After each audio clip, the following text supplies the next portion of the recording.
जहां और समय भी बताएं।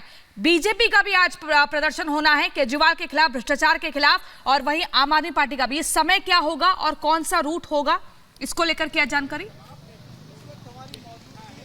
देखिए कि सरल भाषा में अगर मैं कहूं तो मौसम दिल्ली का बहुत ठंड है। मौसम ठंड के साथ सियासी पारा दिल्ली में चढ़ा हुआ है। ये तस्वीर देखिए, ये दीनदयाल उपाध्याय मार्ग की वो तस्वीर है जहां पर समय होगा 11 बजे। दिल्ली के मुखिया अरविंद केजरीवाल आपके पास रुकना चाहेंगे, आपको मंजिंदर सिरसा हमारे साथ जुड़ चुके हैं, यहीं पर होंगे भगवंत मान जो पंजाब के मुख्यमंत्री होंगे। ठीक, अपनी बात पूरी करें, लौटेंगे आप, अपनी बात पूरी करें गणेश।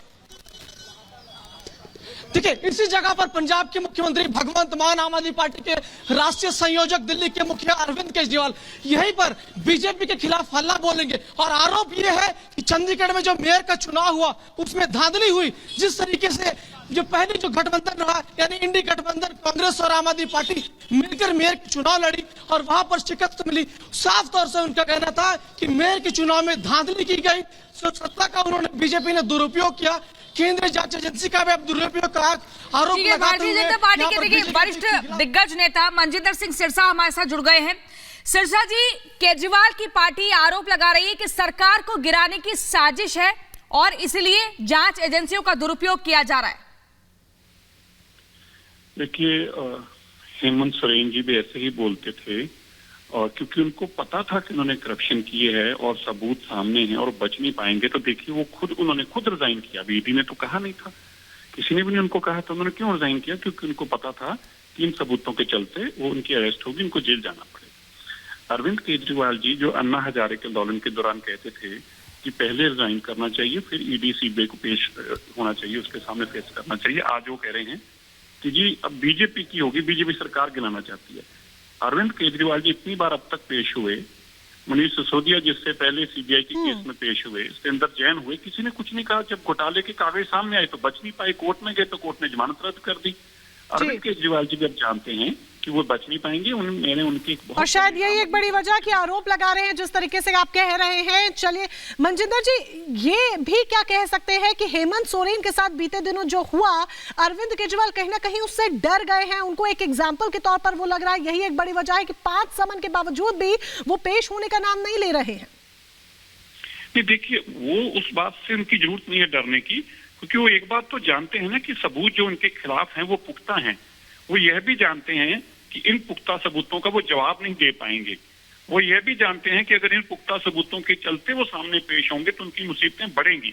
मेरी अभी आम आदमी पार्टी के बहुत बड़े नेता से बात हो रही थी, मैं नाम नहीं ले सकता, वो कह रहे थे कि अरविंद केजरीवाल जी शायद 1-2 दिन में अपने एमएलए को बुला रहे हैं और अपनी धर्मपत्नी को वो सीएम के तौर पर पहले अनाउंस करेंगे, फिर वो ईडी के सामने जाएंगे, क्योंकि वो जानते हैं कि इन पुख्ता सबूतों के चलते वो वहां बने नहीं रह पाएंगे। ठीक है सिरसा जी, बहुत बहुत शुक्रिया, बहुत ही महत्वपूर्ण जानकारी आप दे रहे हैं। लेकिन इसी बीच हम शहजाद पूनेवाला बीजेपी के जो प्रवक्ता हैं उनके पास जाएंगे। शहजाद, आपकी प्रतिक्रिया हम एक बार सुन रहे थे, आपका कहना था कि अगर ये कट्टर ईमानदार पार्टी है, कट्टर नेता हैं, तो ईडी के सामने पेश क्यों नहीं हो रहे हैं। लेकिन उन्हें डर वही झारखंड वाला लग रहा है कि ईडी की टीम आएगी या उनके समक्ष जाएंगे और सीधा गिरफ्तारी हो जाएगी, और वो इसीलिए आरोप लगा रहे हैं कि सरकार गिराने की लगातार पुरजोर कोशिश हो रही है। देखिए, अरविंद केजरीवाल भगोड़े नंबर 1 है, वो शराब घोटाले के मास्टरमाइंड है। अगर कोई चोरी की नहीं है तो चोर की मूंछ में तिनका क्यों है, क्यों घबराते हैं जांच में शामिल होने से। ये वही लोग थे ना, अन्ना हजारे के समय बोलते थे कि पहले इस्तीफा फिर जांच, आज तो जांच में कोऑपरेट नहीं कर रहे। और देखिए ना, इनके पूरे गठबंधन का चरित्र ही ऐसा है, कोई ईडी पर हमला करता है शाहजहां की तरह, कोई हेमंत सोरेन की तरह छुप जाता है 1-2 दिन तक, कोई भागता है समन से, कोई जेल में है, कोई कन्विक्टेड है। तो ये पूरे इंडी गठबंधन का चरित्र है। परंतु आज सवाल ये बनता है कि शराब घोटाले पर जो हजारों करोड़ों रुपए घोटालेबाजों को दिए, उस पर जवाब देने के बदले अरविंद केजरीवाल छुप रहे हैं, क्योंकि आज उनकी संगत लालू और पवन मुड़ी जैसे नेताओं के साथ है जो कन्विक्टेड भी है और करप्ट भी है।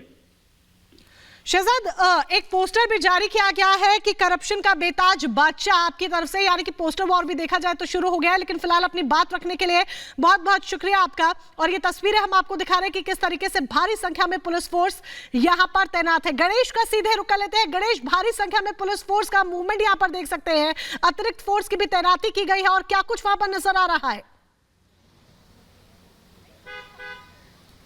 देखिए मैं सीधी तस्वीर अपने विजय सहेल से कहूंगा, दिखाया कि किस तरीके से यहाँ पर दिल्ली पुलिस के जवानों की डिप्लॉयमेंट है।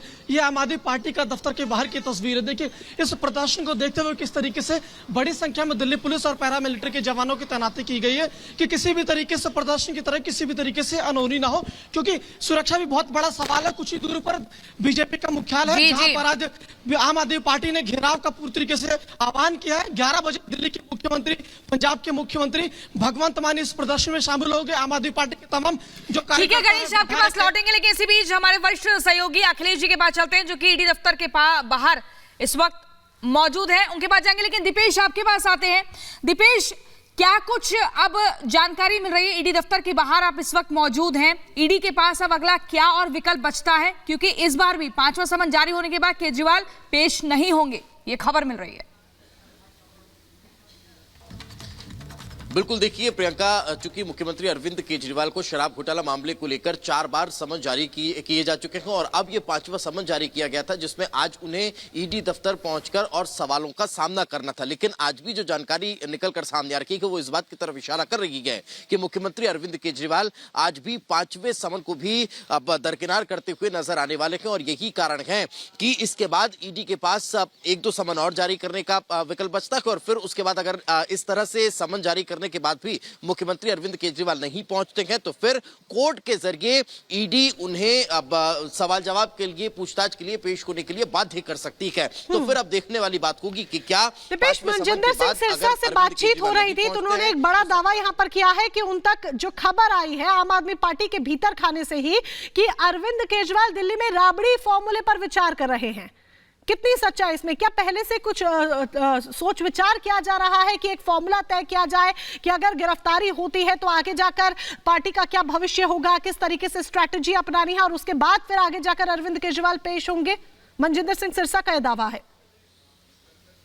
देखिए बिल्कुल, देखिए मोनिका, एक तो सबसे बड़ा जो कारण है वो ये भी कहा जा रहा है कि न सिर्फ विकल्पों बल्कि इस बात की तरफ भी ध्यान पार्टी की तरफ से दिया जा रहा है। अलग अलग लीगल एडवाइजरीज ली जा रही हैं कि कैसे इससे बचा जा सकता है, इसके और क्या रास्ते हो सकते हैं। उसके बाद फिर ये विकल्प बचता है कि अगर इस तरह की स्थितियां होती है तो फिर भविष्य क्या होगा पार्टी का और फिर प्रदेश में कैसे सरकार चलेगी। तो उन तमाम विकल्पों पर विचार जरूर हो रहा है, लेकिन सबसे बड़ी बात यह है, ये थोड़ा सा भविष्य की बात हो जाएगी, लेकिन सबसे बड़ी बात यह है कि अगर आज समन के बाद भी वे ईडी के सामने पेश नहीं होते हैं तो फिर क्या ईडी 6वां समन जारी करती है या फिर कोर्ट का रास्ता ईडी अख्तियार करते हुए और फिर उन्हें समन भेजती है या फिर कोर्ट का नोटिस भेजती है। अब ये देखने वाली बात होगी, लेकिन रिपब्लिक भारत पल पल की अपडेट आप तक पहुंचाता रहेगा। कहीं मत जाइए, छोटे से ब्रेक के लिए यहाँ पर रुकेंगे, जल्द हाजिर होंगे।